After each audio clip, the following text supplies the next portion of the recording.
ढेंकानाल जिला स्तर में 13तम अंतर्जातीय आर्ट ऑफ गिविंग दिवस कार्यक्रम पालित हो जाइछि। गोविंदपुर में आयोजित होता कार्यक्रम में दयानंद सर्विस मिशन शिशुगृह अनाथ आश्रम जराश्रम अंतेवासी माने जोग देइथिले। शिल्पी परेश चंद्र पट्टनायक, शिक्षाविद डॉक्टर देवी प्रसाद मिश्र, कादम्बरी महाकूड़, सत्यनारायण बेहेरा, काकली महाकूड़,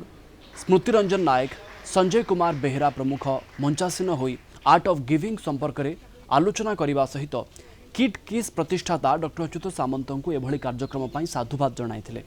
ए कार्यक्रम को कलिंग टीवी जिला प्रतिनिधि अथय कुमार साहू परिचालना करथिबा बेले किट वरिष्ठ प्रशासनिक अधिकारी मानस मिश्र धन्यवाद अर्पण करथिले।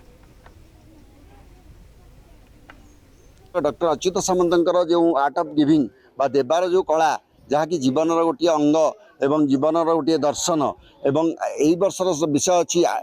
शेयर टू साइन एवं वॉलंटियरली एवं आमे स्वेच्छाकृत भाव दबा एवं आमे निजको निजे मध्य उज्जवल करिपरिबा। सुंदर जिनस से कर सुंदर प्रयास कर छोट छोट पिला आरंभ कर वयस्क लोक वृद्ध वृद्धा जो मैंने देखा समस्त गोटे दबार जो आनंद से आनंदटा को से निजे फिल कर आज एडे बड़ अनुष्ठान करते आदिवासी पिला रखिंट बहुत प्रशंसनीय एवं ये जो निरीह पिला असहाय बुढ़ा बुढ़ी और असहाय महिला मानकर